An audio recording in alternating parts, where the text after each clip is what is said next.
This is Jeff Out Gilberts. I'm speaking to you from my other property. And tonight I'll just do a live Q&A.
I've been working on this new property that we purchased, and it's a 4,600 square foot house here that is on a mountain in front of all the views are the Great Smoky Mountains National Park. So anyway, it's a beautiful vacation rental property. So I've been spending time this week, just embellishing it.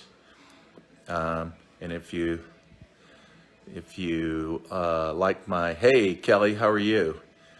If you see that picture behind me, that's the photograph of that mother bear. If you remember, some of you might remember. Hey, honey. Hey, honey, how come you aren't over here working? Anyway, oh, you're going to be in Nashville next weekend. Well, that's a city, Kelly, but enjoy it. That's still 4 hours from me. We're East Tennessee. But I'm glad you're making it to Tennessee. But for those of you that might remember some of my videos of that mother bear, the mother with the 3 cubs, that's her in the back. That's a photograph of her. Hey, Will, how are you? Good to see you. Erin, good to see you. And hey, Susie, nice to see you. But that's her right there. In a second, I'll show you. There's another photo of 2 of those 3 cubs. These pictures were taken by Ken Jenkins. He's a famous photographer. He actually has a studio just a few miles down the road from the base of this mountain. And he's the official all-state photographer. And they fly him all around the country, take photos like this one you see in the background here. Well, I'm gonna switch the camera around. You can see it a little bit better if I do it that way. But that's in South Dakota. So he took that picture and put it on canvas. I forget what tribe she is, what Indian tribe she is. Good to see you, Tanya Flavio from Ecuador. Good to see you. But what I did was, when I purchased this place, instead of having empty walls, I started filling it because, just beauty. And then that's that mother bear that comes to my house and sometimes creates aggravation. Oh, well, she does actually create a lot of aggravation, but I put up with it. But you look at those claws. Oh my gosh. And she's in her den right now. Matter of fact, that photographer told me that one day when it was warm, she came out, her 2 other cubs came out, but one of the cubs was caught in the den. He could not get out.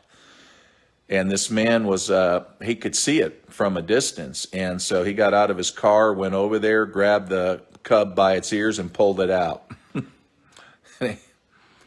Anyway, so This is just some of his photography, Ken Jenkins. And so this room here, I haven't got my lamps yet. So I've got like 4 or 5 stained glass lamps that are going to go, on these sitting tables, right, around all this furniture.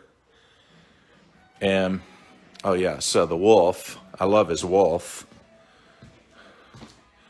So that's Ken Jenkins' wolf. I don't know where he took that picture, but really nice. And then, hey Daisy, nice to see you. And then here's one of the cabin in the winter. And this is a photograph on steel. And that's not, that farm is not too far from here. So anyway, this is the living room, and you can, there. The boxes, those are lamps that are, floor lamps are going to get put together. There's going to go a bookcase right there. So that table's coming out, and then there's going to be a bookcase full of wonderful books. And then this is the eating area.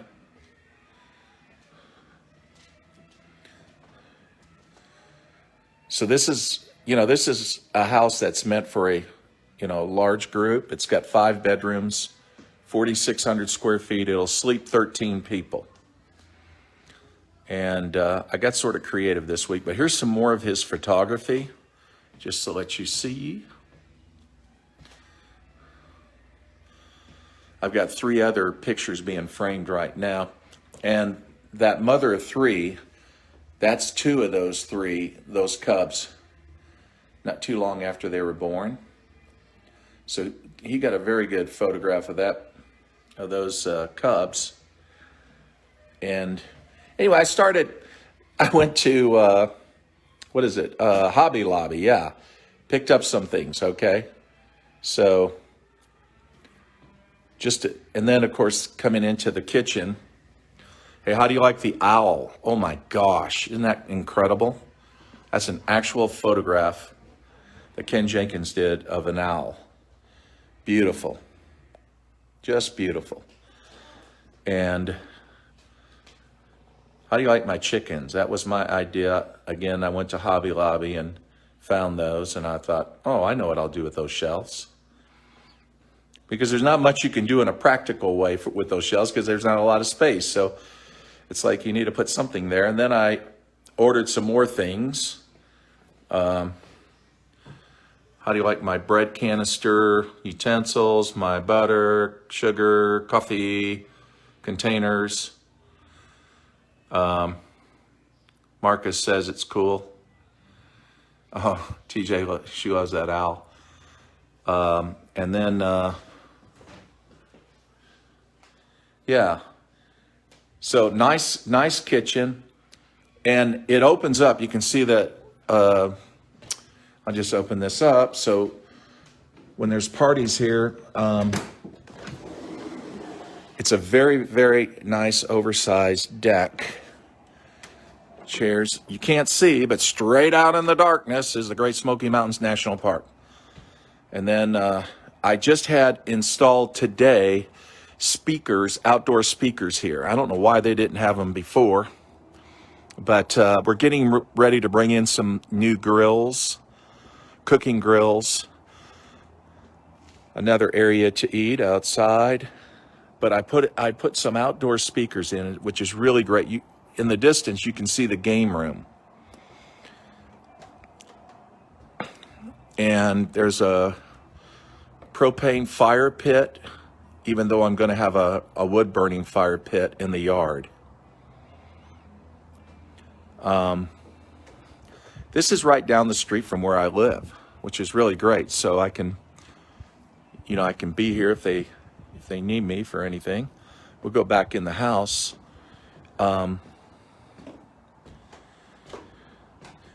It's just, the layout of the house is just wonderful. So we'll go a different way since we are already in the living room. You can see my chickens again. And then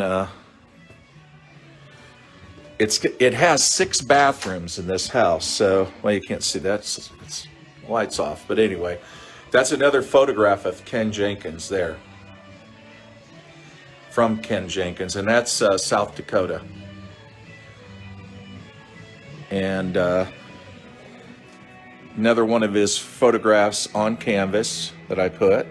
That goes downstairs to the lower level where there's a theater. I'll show you that in a second. I ordered some wooden blinds to replace these ugly blinds to give it a more classic look. Hey, Dania. And I'm going to do the same thing on the living room area where you see those windows back there. They're all going to have beautiful wood blinds. And then this is the one of the bedrooms. So I bought these Tiffany lamps to really give it a more nicer feel. And then a rug. I'm gonna have to turn on the light so you can see the rug. There you go. So I ordered this Oriental rug because there was this big space and just this bare, cold floor, I thought, no way, man. Got to change that. You got to change that.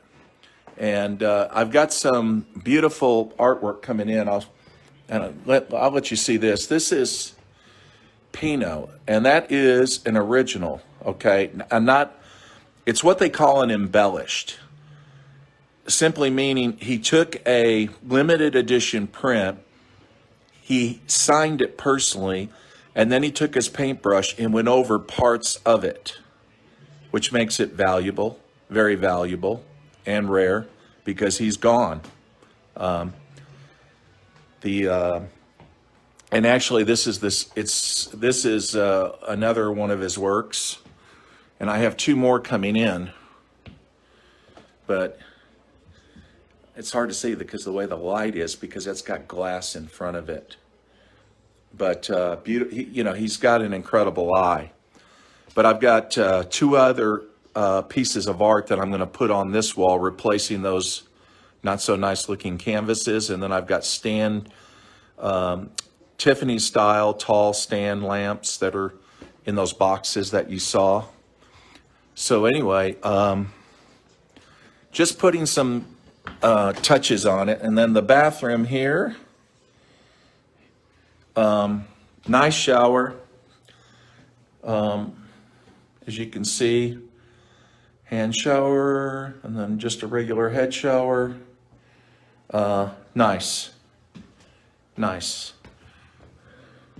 So I'll take you down stairs.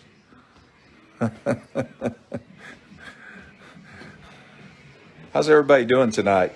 If you have a question you want to ask me tonight on anything. Oh, no. No, we're going to have to go in the game room before I do this. Hang on. Hey, Eden, we'll go in the game room. This is the laundry room, okay? Everything's a little messy now, okay? Because anyway, I got more pictures that are going up. But so my son is playing Guitar Hero. So this is the game room. Still got the ladder up, doing some improvements here.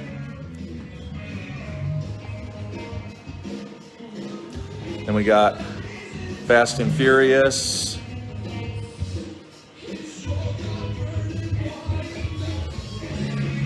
And I ordered this shuffleboard. I paid over $4,000 for that shuffleboard. So that's a real quality shuffleboard if you're into shuffleboard, okay? And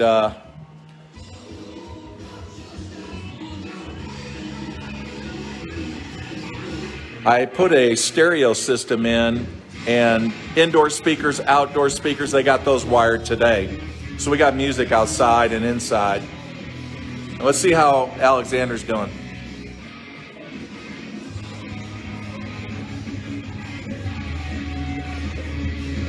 Are you really having fun with this? He's going to be shy. He's not going to talk to me. Okay, just be that way. And we put together a brand new foosball table. So yeah, good quality one. Sturdy iron rods, So these doors will open up and go out to the very deck that you just saw earlier. So it's coming together. It's coming together. Now we'll go downstairs. I've been having fun with this new project.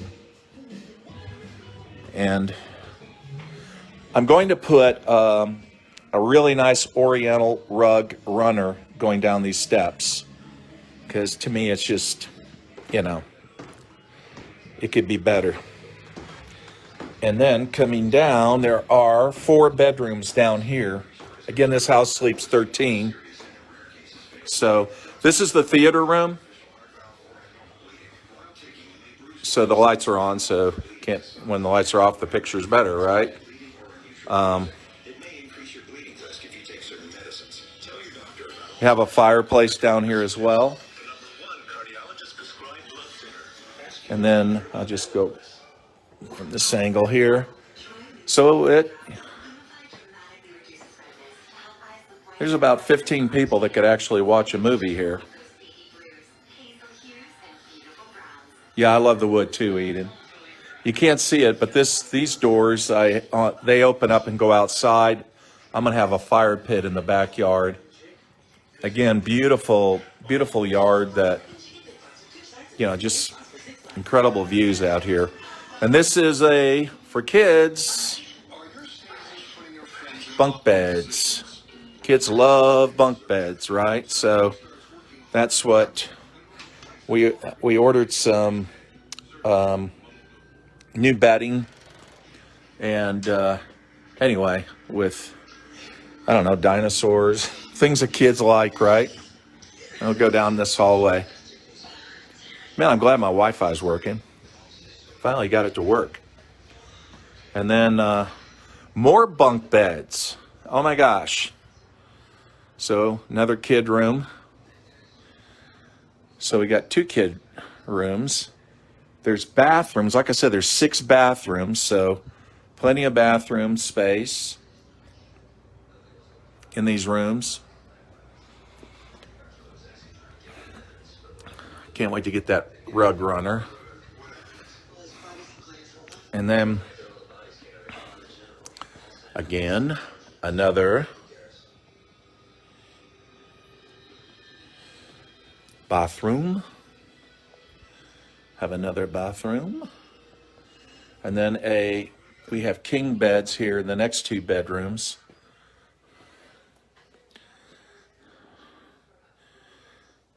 It's a little tight, the space right now, because everything is messy. And then the next room, I've got 2 lamps ordered for these nightstands. I don't know why they don't have lamps, you know, why they didn't, but I'm going to put lamps there. And then this bathroom, this house has got some cool bathrooms. So you can see, that's a pretty cool shower. You got 2 shower heads. Yeah, that'll work. Oh, Josh, this is a house on the same street where we live that we purchased. It's an investment in vacation rental property. I mean, we get about 12 million visitors a year. And so this is one of the hottest spots in the country for vacationing. There's other places, of course, but this is one of them. So anyway, so that is it. That's what I've been doing this week. I've been working on this place and working on getting it ready. It's probably going to take us about 2 more weeks, and then I'll put it on a VRBO. So that's what's happening with me. And then what I'm going to do is get a drink. And then if somebody's got a question, and if you don't, that's okay. That means you got it all figured out. I bring my own water with me here. It's alkalinized. Okay, very good. So, I'm going to close this door. because it is getting cold outside. There we go. Love that owl. Oh my gosh. I love that picture he did. Incredible. So, yeah, it is. It really is, Erin. So, how's everybody doing tonight? George, did you? I don't have my iPad with me tonight. So, maybe if there's a question, you could post it right now, and then I'll do my best. And if I missed it, George, and you already screenshot it, maybe you could just message it again or post it. I don't know, something like that. So when I talked about, let me see, today's Friday. So when I talked Wednesday, I talked about Clubhouse. And can I explain my earlier post, fast or faster? Erin, I love rent. I'll tell you what, Erin, people will love this rental because it's going to be an incredible rental when I get done with it. Actually, the people that had it before, there was a rental agency that was managing it for the last 2 owners. So I don't know how many years that spans, but interestingly, I only saw, a 4-star rating, and I thought that's impossible because I have another property on this mountain. We always get 5-star ratings, always, no exceptions. And I thought, and this is it's three times as big as that house, and has much more amenities to it as well. And I thought, okay, why is it not a 5? And then when I read a lot of the reviews, cleanliness was part of it. And we noticed that when we looked at the property, that outside they didn't take care of the grounds. It was just, there's just too much dirt and neglect. And so then I just told that agency, they wanted my business. And I said, no, we'll handle it ourselves. And that's something that, if you ever think about doing that, you've heard me talk about the importance of diversifying your income, the importance of, just having more than one stream of income. I think we talked about that in the past. And so I've talked about different ways and different things that you can do. And that's one of those ways that you can do that is by investing in other things. I talked about Bitcoin, right? I talked about Ethereum. I've talked about, again, the stock market. I've talked about vacation rental property. I would not be one that would purchase a home and then just rent it month to month to people. No way. That's a recipe for disaster, because when they quit paying you, then you got to take them to court, and it takes 6 months to get them out. I've seen too many people really lose big on that. And the fact is, vacation rental properties pay huge. They really do. If you get a good, location is very important. All you got to do is just, do some research on where are people vacationing the most. And there's different parts of the United States. And if you're in a different country, then you can do research on your own country. But in this case here, where I happen to live, then this is one of those hot spots. And then, so it's, again, something like this. I don't mind telling you what I paid for it. I paid $1,125,000 for this property. So $1,125,000. That's a lot of money. But it can do, a house like this the potential is $250,000 a year. It can do that much in just VRBO, in generating income. So, and then of course their take on it is, what is it, 4%? I think 4%. 4%. And then I have a couple ladies that clean. They're really good. So I tack on the cleaning charge that they charge to the people that rent it, as well as the taxes. So a property like this, you can pay it off in 5 years. And then that's it. You're done.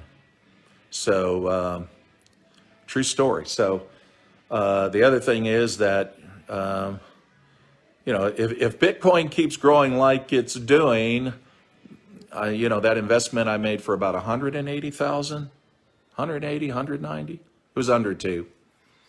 That's already yielded as much as almost $500,000.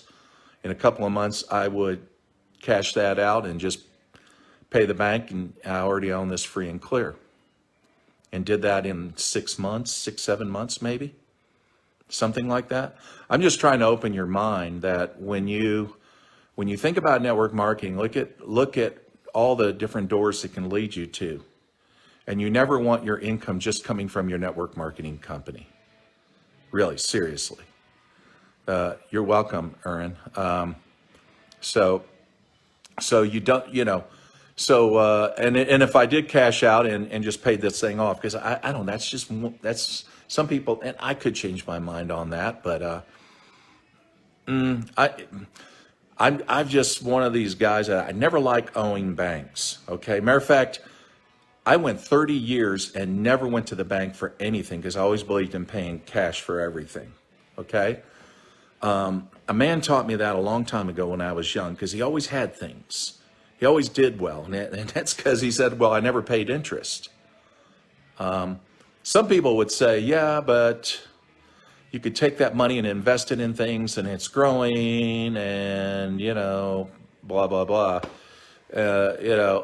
Okay, I see both sides to that, but I've just been one of these guys. I just don't like going to the bank. That's it, period.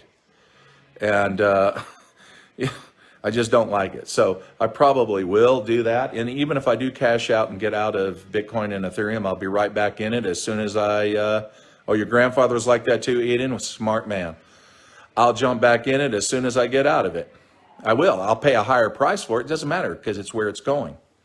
And again, I'm not a financial investor where I can, give you advice on things. I'm just telling you what I do. That's all. And, but I'm just saying what you can do with your network marketing income. I see too many people blow it instead of taking it. And Brian Carruthers is probably the best example of it all.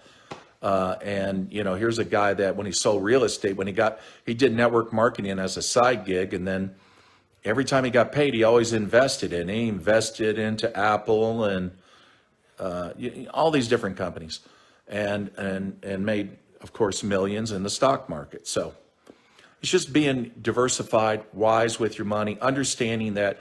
Well, one of the great things about network marketing is residual income, and you want to take your residual income and you want to create more residual income. And when you get income from that, then you want to invest it in other things that create what? More residual income. Then you have multiple streams of income coming in. So that's the thing. And so this is just one of those things. And then I've actually planned on building three houses. I've got 3 lots, panoramic views of the national park. And there were houses that burned down. We had a bad fire here 4 years ago, and the people never rebuilt, so I bought the lots. So that'll be my next project, is beginning construction. And so, and because of COVID right now, because the materials and supplies are disrupted, it's like nothing's really predictable on the cost of things or whether you can get it. I mean, I ordered a stove back in September. In September, I still don't have it. So anyway, Erin says, storage units, I don't know. I don't know that that's a hot commodity right now, but it just depends on, you'd have to really do some research on that if there's a need for that. But I can tell you back in the 1990s, my sponsor, Ken Pontius, when I was in a company called Enrich, which today's called Unicity, but when I was in that company, I was sponsored by him, #1 income earner. Ken was around $400,000 a month at that time, and he invested money and built the largest used storage facility in Salt Lake City. And it required 2 management houses, 2 people living on 2 different ends of it. And it ended up where that was producing just as much income as was his network marketing business.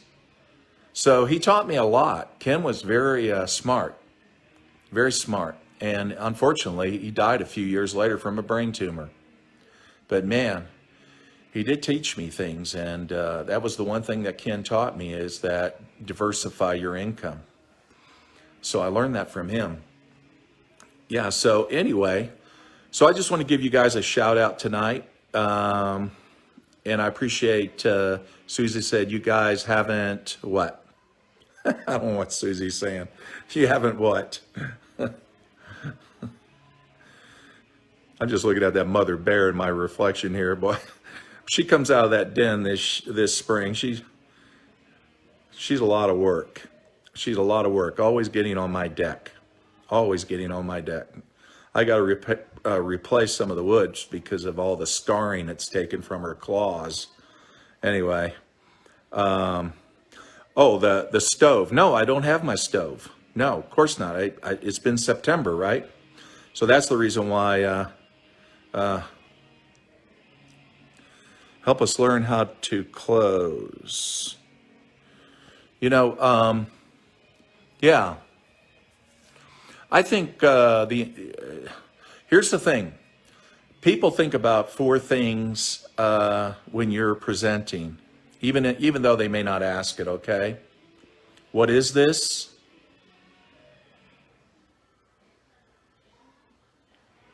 When it comes to your product, does it have value? Number 3 is, can I make money? Number 4 is, can I get help? That is, they don't want to figure it out. They want to know, can I get help? I don't want to be on my own. So there's a certain amount of fear. You get what I mean? So the thing is, number 1, what is this? So they need to understand that what this is a way to create residual income in your life. So you've been trading time for money.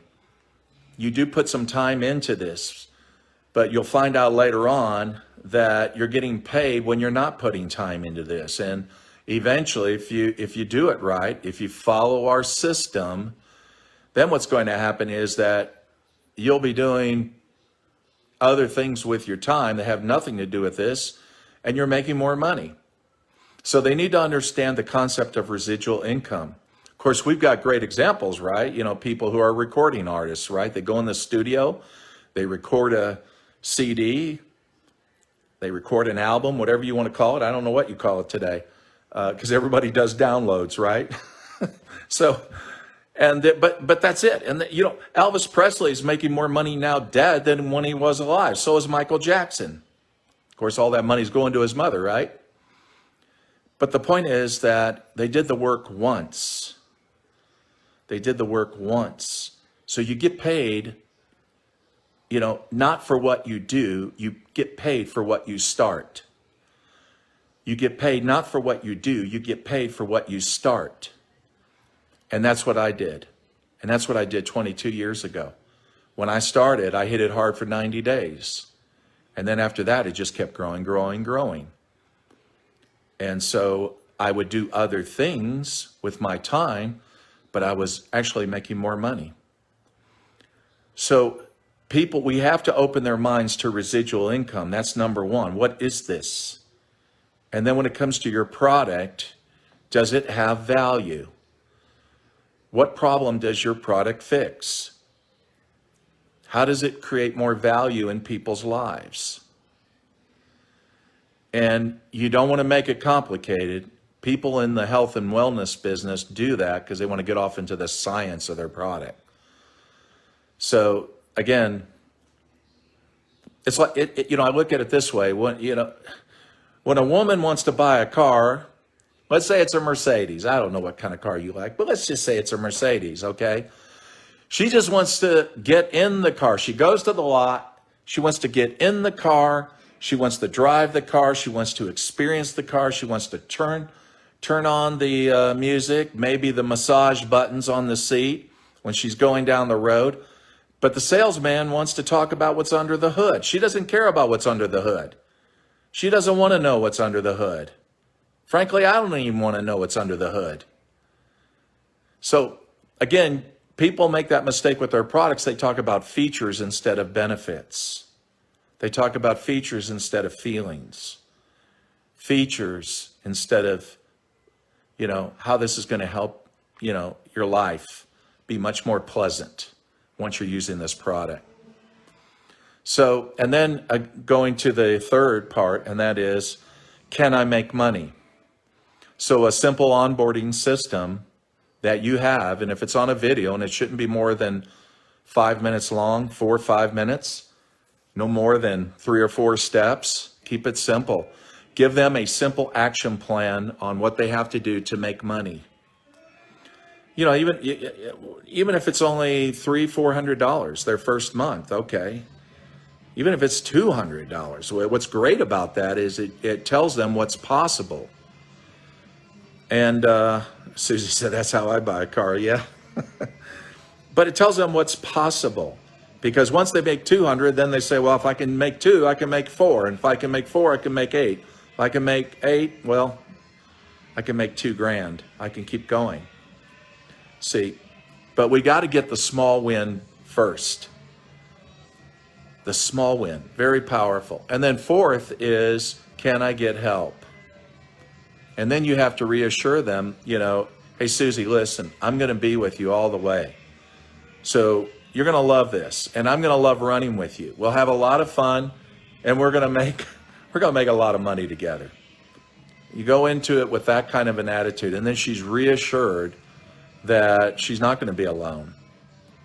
So those are the 4 areas that people are very, very concerned about, when you're doing a prospecting presentation or prospecting someone. Those 4 questions are always on their mind. If you don't answer them, they aren't joining. And you're going to close much better if you do it that way. So now I'm going to go back to work. I got to start working on this place. I'm going to do a little bit more here tonight, and then I'm going to go back home eventually. So I can hear my son in there. For those of you that missed that, my son is, what can I say? He's a kid. He's a kid. I don't know what he's playing. He's playing Guitar Hero, but I don't know which.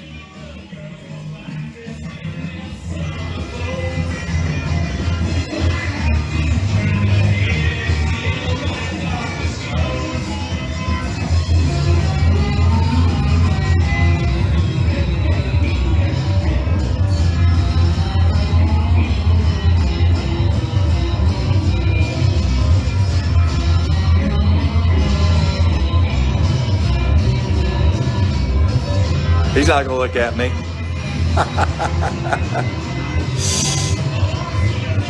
Okay. So it's been fun talking to you tonight. So I'll put out some value this weekend. Yeah, he probably is an expert. I cannot beat him in Galaga. I'm so mad about it because I'm the one that should be good at upright arcade games, right? And the kids are all, it's all Xbox. But he kills me in Galaga. I'm like, I can't get half his score. And I'm willing to pay anybody on this call. If you come over here, I'll give you $1,000 if you beat his game. If you'll beat his game in Galaga. Because he's so arrogant about it, man. No, he's a great kid. But he's like, hey, I got the top score, and that's it. And it's been that way for a year. So I'm like, will somebody come over my house and beat him in Galaga so I feel better? Yeah. But I love playing it too, Rich. I'm not as good as him. He's just, gosh, man, he's an animal on that game. Well, everyone, have a good weekend. You're welcome, Aaron. Nice to see you. And all of you. Hey, Mitch, good to see you. Eden, good to see you. Love all you guys. See you later.